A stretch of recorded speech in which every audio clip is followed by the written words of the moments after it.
उठो, जागो और तब तक मत रुको जब तक लक्ष्य की प्राप्ति न हो जाए। स्वामी विवेकानंद का ये कहना, ये सिर्फ शब्द नहीं थे ना, एक बिजली सी थी जिसने जैसे सोते हुए भारत को जगा दिया। बिल्कुल, एक चेतना जगाई उन्होंने। आज हम स्वामी विवेकानंद के जीवन और उनके असर पर थोड़ी गहराई से बात करेंगे, खास तौर पे जो हमारी स्रोत सामग्री है, स्वामी विवेकानंद एक प्रेरक जीवन यात्रा, उसके हवाले से। हाँ, मतलब कोशिश यही रहेगी कि उनकी कहानी के उन पहलुओं को समझें जिन्होंने उन्हें इतना प्रभावशाली बनाया, सिर्फ कहानी दोहराना नहीं। तो कहानी शुरू होती है नरेंद्रनाथ दत्त से। बचपन से ही कहते हैं गजब के जिज्ञासु थे। हाँ, बहुत सवाल पूछते थे। किताबों में तो मन लगता ही था, पर उनके असल सवाल तो जिंदगी और भगवान को लेकर थे। सबसे पूछते फिरते थे कि आपने भगवान को देखा है? ये सवाल ही उनकी एक तरह की बेचैनी दिखाता है, नहीं? बिल्कुल, और यही बेचैनी, यही सच्चाई की तलाश जो थी, वो उन्हें 1881 में रामकृष्ण परमहंस के पास ले गई। हाँ। जरा सोचिए, एक नौजवान जो सबसे ये मुश्किल सवाल पूछ रहा है, हाँ। और उसे पहली बार कोई मिलता है जो कहता है हाँ देखा है, ठीक वैसे ही जैसे मैं तुम्हें देख रहा हूं, बल्कि उससे भी ज्यादा साफ। हमारी स्रोत सामग्री बताती है कि ये सिर्फ शब्द नहीं थे।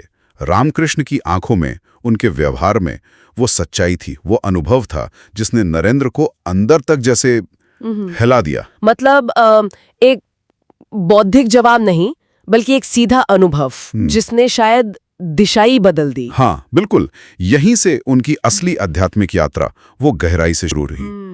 फिर गुरु रामकृष्ण का 1886 में देहांत हो गया। हाँ। और उसके बाद नरेंद्र ने संन्यास ले लिया। संन्यास मतलब सब कुछ छोड़कर? हाँ, दुनियादारी छोड़कर पूरी तरह से खुद को ज्ञान और सेवा के रास्ते पर लगा देना। और यही वो नरेंद्रनाथ दत्त से स्वामी विवेकानंद बने। फिर शुरू हुआ उनका वो भारत भ्रमण। हाँ, वो बहुत महत्वपूर्ण था। स्रोत इस बात पर काफी जोर देता है कि ये कोई ऐसी आम तीर्थ यात्रा नहीं थी।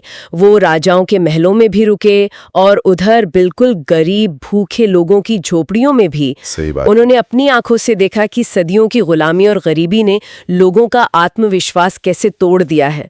स्रोत में एक जगह जिक्र आता है कि उन्हें ये देखकर बहुत पीड़ा हुई कि लोग अपनी ही महान विरासत को जैसे भूल चुके हैं। बिल्कुल, और उनकी वो मशहूर बात है ना, जब तक लाखों लोग भूखे और अज्ञानी हैं, मैं हर उस पढ़े लिखे आदमी को देशद्रोही मानता हूं जो उनके पैसों से पढ़कर अब उन पर ध्यान नहीं देता।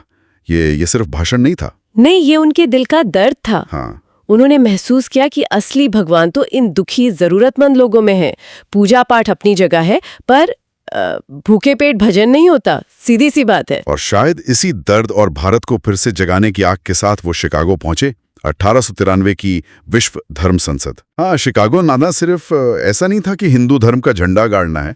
स्रोत बताता है कि वो दुनिया को भारत की गहरी आध्यात्मिक सोच, खासकर वेदांत का असली मतलब समझाना चाहते थे। वेदांत मतलब वो दर्शन जो कहता है कि सब में एक ही ईश्वर है। हाँ, सब एक हैं। और जब उन्होंने वहां अपना भाषण sisters and brothers of America कहकर शुरू किया, अरे कहते हैं 7000 लोग खड़े होकर मिनटों तक तालियां बजाते रहे। कमाल है, सिर्फ इन शुरुआती शब्दों ने इतना असर डाला। वो भाईचारे का पैगाम था जिसने पश्चिम को चौंका दिया। उन्हें उम्मीद नहीं थी शायद। लेकिन उन्होंने वहां सिर्फ हिंदू धर्म की महानता ही बताई या कुछ और भी था? नहीं, उन्होंने हिंदू धर्म की सहिष्णुता और ये कि सभी धर्मों के रास्ते एक ही ईश्वर तक जाते हैं, इस सोच को सामने रखा। लेकिन साथ ही योग और वेदांत के जो व्यावहारिक पहलू हैं। अच्छा, जैसे कि ये सिर्फ पूजा पाठ नहीं है, बल्कि मन को मजबूत करने और अपनी असलियत पहचानने का रास्ता है।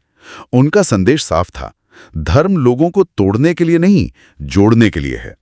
और स्रोत ये भी कहता है कि उनके भाषण का असर सिर्फ तालियों तक नहीं रहा।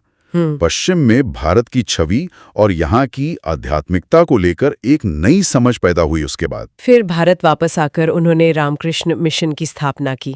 इसका क्या मकसद था? देखिए, शिकागो की सफलता के बाद वो चाहते थे कि भारत में भी लोग अपनी शक्ति पहचाने, खास तौर पर युवा। हाँ, युवाओं पर उनका बहुत जोर था। बिल्कुल, मानते थे कि युवा ही देश बदल सकते हैं। तो रामकृष्ण मिशन का मकसद था आत्मनो मोक्षार्थम जगत हिताय च, मतलब अपनी मुक्ति और दुनिया की भलाई दोनों साथ साथ। अच्छा, ये सिर्फ मठ नहीं था, ये सेवा का एक आंदोलन था।